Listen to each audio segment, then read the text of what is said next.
Welcome back to Hi-Fi. I'm Kurt, and we will be starting a new series called The Audio Journey.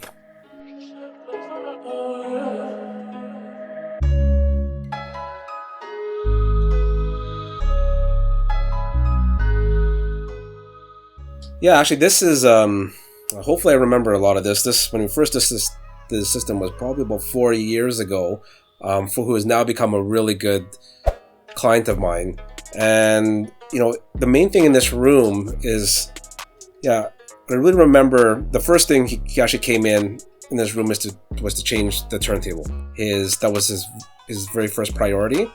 And during that time, he had an old Thorns turntable, and because of the nostalgic value of it, he really wanted to, move into the same thing. It was really neat. He was replacing an old Thorns 105, and with that 105, it's really neat. Something that was released, I believe, was released somewhere in the very late 70s.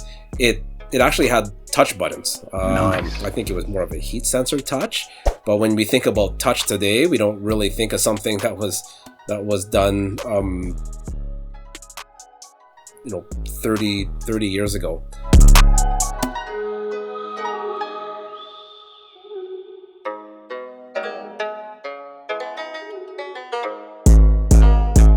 So what we end up replacing that was with a newer Thorns 309 turntable, which is, as you can see, looks a lot more modern compared to the original. Well, not the original, but compared to the TD 105. Just a few months later, the family actually had come back, and the family. So it was really neat because the mother got involved, their son got involved. The son is a drummer in a band, and they wanted to make this a multi-use room while also upgrading their system. One of the biggest requirements we had to do is help them kind of how to acoustically treat the room and also do some sound isolation. I warned them that playing drums at that point, because it was part of a renovation and not a new house build, that we'd be able to lower the amount of sound that was going to go up into the upstairs. However, we can at least reduce it. So that was kind of the first step in the whole design process. So one thing also too as well is he wanted to upgrade his system. He had some few components, one of them being NAD. He had an old NAD CD player. He had quite a good system from before. It was some previous series Bowers and Wilkins, and also a Rotel amplifier that he had in this room before. Now this time around, he wanted something that his son would also enjoy when they play back some of the music, or they're listening to other music. So our whole result was to get something very dynamic system that would suit the needs of both of them. Eventually, after doing some listening, and it was really an enjoyable experience with them, because they would come down to the room, audition the speakers. A lot of times it was the son. I got to know him quite well, as he would come, and the dad would always want his take because he was an aspiring musician, and see what he thought was sound. And we ended up landing on the Tannoy DC10a speakers. At that time, it was basically one of the only few modern design Tannoys that used their single driver. The whole design of it was to kind of take from their old Prestige series, which is quite classic looking, and taking a more of a modern take to it. As you remember, this room was actually quite a large room. It was mainly a multi-purpose room that it was being used for anything. They did have a smaller, as mentioned, they did have a smaller stereo on there. The one thing, it was quite large, at least 300 square feet, if not 350 square feet. Because they wanted something that can really fill up the room, we definitely had to go with something that had enough power and dynamics to make sure that they were happy. What we end up doing is we end up going with the NAD's Master system, pre and power amp. And in here, we only have the one picture shown here. We just had the one stereo. We actually ended up doing monoblock. And the reason was this, because of sheer power and dynamics that both the son and the father wanted. So this would take them all the way up to 900 watts. With the NAD and Tannoy, I don't know what it is, but it's actually surprised me. The first time I ever paired the two together, it sounded really good. There was just this really unique neutral sound that the combination had that really works.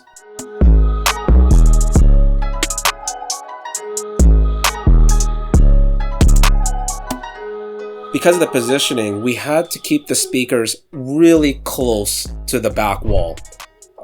For some reason, that way we had space that we could still put the drums in there, and also too as well, just cosmetically, this was going to go close to the wall, which I knew might be a problem, and that's why, as you can see here, we put some corner acoustics in there too, as corner traps in there in the system. Also as well, is I just having experience with Tannoy, especially the DC10As, you can actually, even though it's rear ported, you can actually keep it a lot closer to the back wall, and a lot of times it even performs better closer to the wall as opposed to quite far out, even though it's quite a large speaker.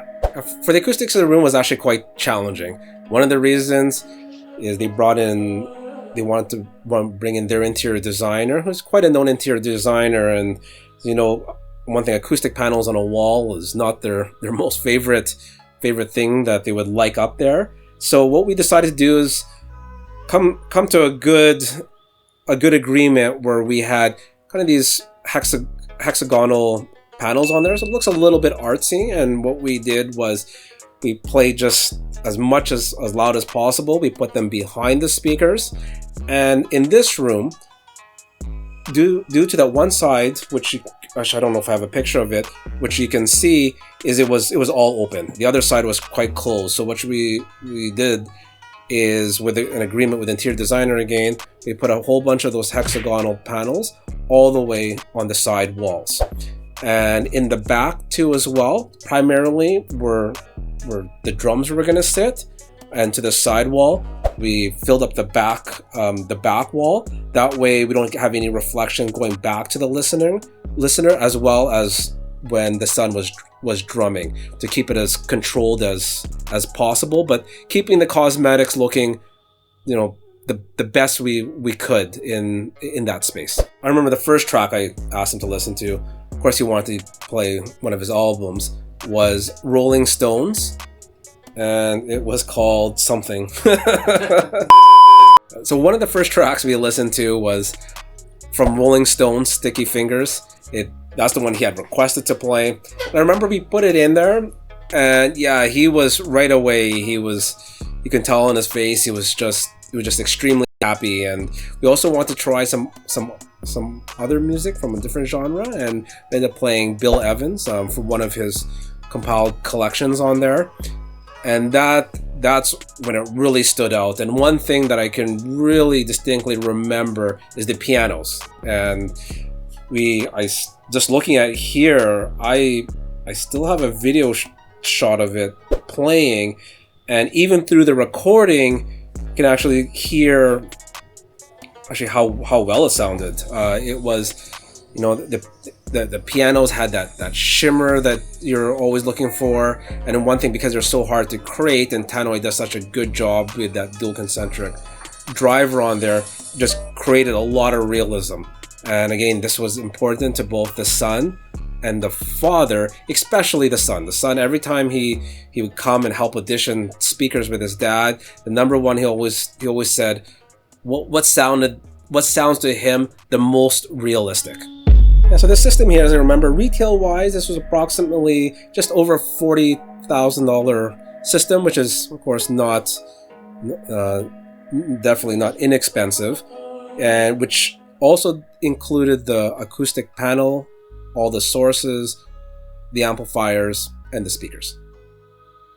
Yeah, so I still remember that evening clearly, and actually even multiple evenings, that I ended up staying there for hours, and we would just listen to music, and we both, with the family and especially the dad, it was just such an enjoyable experience to spend time, and it was from that point where we really started to get to know each other, and the type of music he listens to, and what he was looking for. One thing that I can still really clearly remember is when I gave him a control of the tablet, and of course, You know, when you hear that your system has 900 watts, the first thing he did was he just throttled it. He cranked up the volume, and I just remembered it totally just scared me because he almost maxed it out. However, though, the good thing is we turned it back down right away, but it was really eye-opening of how much dynamics the system can have, and this is exactly what they wanted. You know, the son being the drummer, and this was going to be used for him, for the dad. Just some days, that's what this room was designed for, was just to turn it up and really just have almost rock concert levels.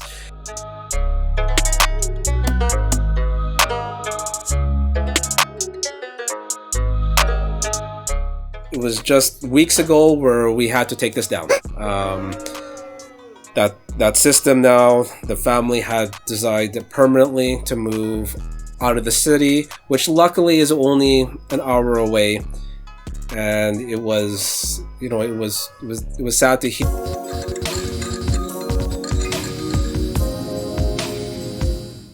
Here we now took down all the acoustic panels. The system is now all boxed up, and just seeing that room, and to now almost come to an end, and that system come to an end was sad, especially after all this time and all that work that we put through it. But the good news is we are now working on in his new house and his new system that we'll be upgrading. We're going to be upgrading his very first system that he bought from me when I first met him, prior to this system that we just talked about today. And yeah, I'm really excited. It will be a new adventure, a new chapter. We're going to see how we're going to make this new room work, because I know acoustics paneling might not be a possibility. But stay tuned, and hopefully in the next month I'll get to show you his latest system. Thank you for watching. Like, subscribe, and all that stuff that everybody tells you to do on YouTube. And to look forward to checking out our latest videos of customers that I've dealt with in the past. And I'm going to try to dig up as much as possible of photos that I have and share it with you guys. Thanks for watching, and see you in the next one.